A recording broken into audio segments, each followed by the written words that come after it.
Alright, what's for one, everything you need to know about killing floor 3 Finder here, and today we're gonna be talking about some more killing floor 3 news. Well then boys, in this video, yeah, we're just gonna be watching and reacting to the making of killing floor 3. I'm just gonna be like skipping over the useless bits, you know, here and the end. And in this video, we're gonna be learning about the ZEDS, we're gonna be learning about the movement and map design, also their weapon upgrades, you know, their upgrade system, and the improved visuals, so yeah. Okay, just before we hop right into the video, I do want to thank Heroic Fat Boy for pledging $20 over on the Patreon. My man. Dude, Heroic Fat Boy, that means a hell of a lot, and you also get the Strasser thumbs up, Strasser with a balloon, Strasser with the beer, and ya boy, Strasser dab. Dude, Heroic Fat Boy, thank you very much yet again, because, I mean, I'm literally inconsistent like freaking poo-poo, and the fact that you just like threw $20 at my ass, appreciate it, man. Again, thank you guys very much for the awesome ass support, even though I'm, like I said, poo-poo consistent. And without further ado, let's go into the news. Okay, so the way I'm gonna be, you know, reacting to this video is I'm just gonna be putting it into bits, you know, ZEDS, movement, weapon upgrades, stuff like that. So if you want to, you know, skip through, you can. But we're just gonna be watching, you know, the bit where they're talking about ZEDS, then I'm gonna be, you know, talking what I think. I mean, you're just gonna see, so yeah, let's go and watch. In Killing Floor 3, we really wanted to take a step back and re-examine each Zed, what they could do, what their capabilities were, and really try to think of them as chess pieces. This Zed does this. This Zed will challenge players this way. So for example, crawlers finally have the ability to crawl on walls. There will be certain elements in maps where you'll look to a wall and then just like a sea of crawlers will come crawling over it. Not only do they look disgusting, but their ability to flank players and overwhelm them takes that chess piece and elevates it to a level that's completely new for Killing Floor 3. And one example would be the Scrake. So Scrake was always slow-moving, chainsaw freak. Now he has a grappling hook that's attached to his right arm, and he can actually use that to pull players into the horde. They have a series of Zed tech is what we call it now. So like when you see a higher tier Zed, like the Flesh Pound, not only is it made up of various organic parts, but it has all these new Zed tech elements, so like visors and batteries and engines on it. Act not only as a sense of armor, but almost as a source of power and weapon to kind of build these things up. So one of the newest Zeds we have is the Impaler. Horzine's thought process on bioengineering a new Zed like that is like, what is a Zed that we could create that would take out like heavy armor? The general creative direction for it was an M1 Abrams tank meets a silverback gorilla and then just smashing a giant knife into its face. So when players are faced against that, I think it's going to be pretty intimidating, pretty rewarding if they can actually defeat it. The Cyst, the development of this Zed very early on is we obviously knew we wanted it to be disgusting, but also increase what it was capable of doing. So giving it a ranged attack kind of upped the lethality of that Zed. It's still a low-level Zed, but if you don't pay attention, if you don't prioritize those targets, they will take you out.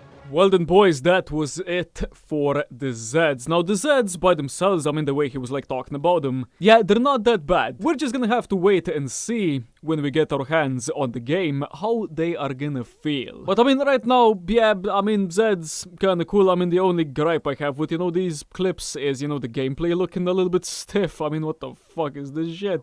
I mean some people were saying that, you know, weapons kind of felt weird, you know, kind of like blocky and clunky, and I do agree. But yeah, as far as the Zeds go, I don't think they're gonna miss the ball on that.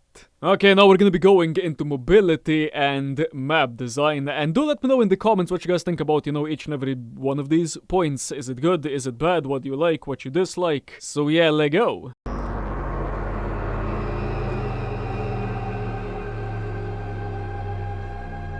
With some of my experience working at haunted houses, you know, like Netherworld that we'll see here, when we were designing AI and we were designing our maps, we tried to think about essentially boo holes, like where can we spawn Zeds from that players might not be expecting. So when you're in the heat of combat and you're fighting these things and all of a sudden a Flesh Pound just rips down the wall next to you or smashes through a door or a crawler crawls out of a vent, it's just more ways to kind of amplify not only the action, but that horror element as well. We really wanted to have more horror and dread, so we've increased the amount of total ZEDs that we have in the world. It actually feels more intense, but it's not as spammy. It's more epic while still having time to actually feel that dread.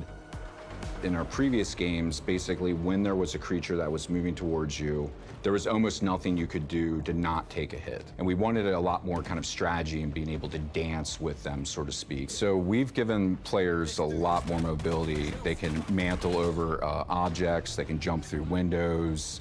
We got a really awesome slide that they can do now if you're sprinting and sliding, and you can also dash out of the way. So our level design team has done a really fantastic job of thinking about mobility when it comes to building these spaces. Having those zip lines in the world where you can use a multi-tool and deploy those and quickly jet across the map, or if my teammate's down and I need to get to them quickly, using a slide up to a zip line and getting over there to revive them and get them out of danger.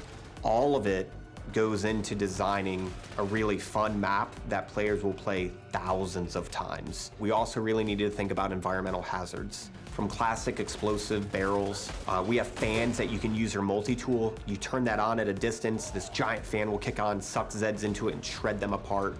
The map can be something that can be a danger to you just like ZEDs, but a well-trained group of specialists can utilize the tools given to them and turn that map into their favor. Well then boys, that was it for the movement and map design. Now for me personally, I know a lot of people are gonna disagree, but I do like movement. Killing Floor 1, stiff as shit, couldn't really do anything, you were just like standing there and shooting. But I mean, that game was like made for that. Killing Floor 2, same story, I mean at least you got, you know, like some better movement speed and, you know, sprinting. And it also felt kind of dated. I mean, a lot of modern games, yeah, they do have like sliding, dashing, rolling, mantling and stuff like that, and everything's gonna be in Killing Floor 3.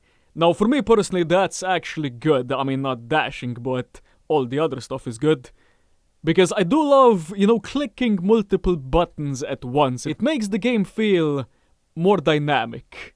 So yeah, you know, movement and map design, I actually like it. I absolutely have nothing bad to say about that. I mean, remove dashing, I guess, but yeah, here is where they've shown, you know, a little bit of, you know, the movement. You can just like, okay, this like climbing animation, it all just like looks way too cartoony for me, but yeah, the fact that you can just like mantle and stuff like that, not that bad. I mean, probably it's gonna make the game easy as shit, but it is what it is. See, I look at the slide. Very nice. But yeah, man, the gameplay is all pre-alpha footage. I mean, they've literally didn't show any beta or any footage yet, so I can't like judge it too harshly because it's pre-alpha footage.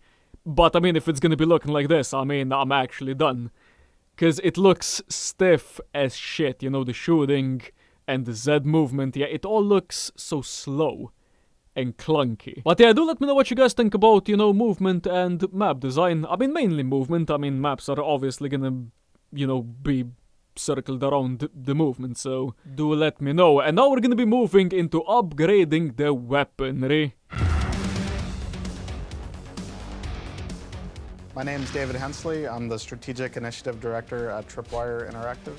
So when we started Killing Floor 3, we knew we had to make the weapons feel more powerful than ever, and the progression systems needed to be deeper than ever. Each one of our Killing Floor games, the weapons are the star of the show. So in Killing Floor 3 was actually a challenge because we have the setting in near future, but we still want all the weapons to feel grounded. So we actually looked at a lot of inspiration from Elysium. We really liked how a lot of those weapons, they felt real, but they were futuristic elements as well. And we have a mix and match of different types of weapons like that, along with a thing that we're really excited about is our modding system. We have roughly over 100 weapon mods coming in, so there'll be a lot of different options that players have to kind of adjust these things around. So you can take a weapon and through playing, you get crafting material, which you can then craft schematics and apply these different types of mods so you can completely change how they work.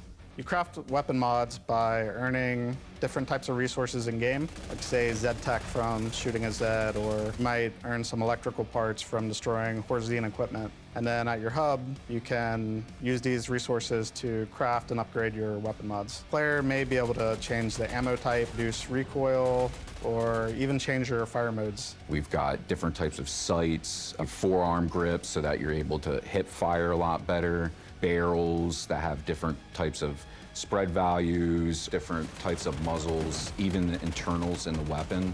You can get extended mags, drum mags, light mags, which allow for way quicker reloads. A shotgun is always going to be a shotgun, but you can put other types of elements onto it for secondary modes. So for instance, a flamethrower with a shotgun barrel, or you could have an assault rifle with a grenade launcher. We want players to be able to grow the power of that weapon and then also customize it to their playstyle or a tier 1 weapon and it be viable late game through modding.